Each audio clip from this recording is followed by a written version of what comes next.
Գուցե անհանգստանում ես եւ չգիտես ինչպես ասել ոչ քո շրջապատին,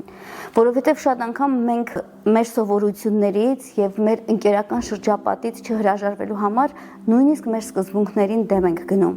Սիրելիս, այսօր այդ օրն է, որ դու կարող ես ասել ոչ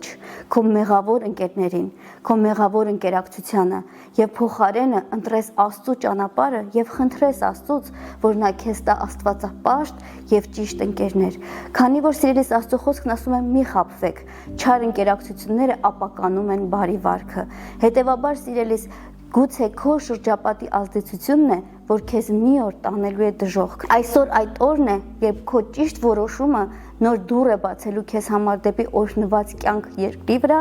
եւ դրանից հետո էլ հավերժություն երկնքում Աստծո հետ։ Ընդամենը քեզանից պահանջվում է մի որոշում, ասել ոչ քո չար ընկերակցությանը, այն սխալ ընկերներին, ովքեր քեզ շրջապատում են եւ պատճառ են լինում քո սխալ անօրեն գործերին։ Սիրելիս, կանգնեցրու բամբասանքը քո շուրջը, կանգնեցրու անօրեն քայլերը քո շուրջը։ Եթե չես կարող կանգնեցնել, պարզապես դուրս արի այդտեղից եւ լուսավորվի Տիրոջ լույսով։ Աստված ասում է՝ սթափվիր եւ արդարության մեջ քայլիր, եւ սա թող քեզ համար կոչ լինի ոչ թե ինձնից, այլ Աստծուց։ Աստված քեզ կանչում է սիրելիս, դուրս արի այդքան սխալ ընկերներից եւ քայլ արա դեպի արդարության եւ սրբության ճանապարհ։ Աստված օրհնի քեզ։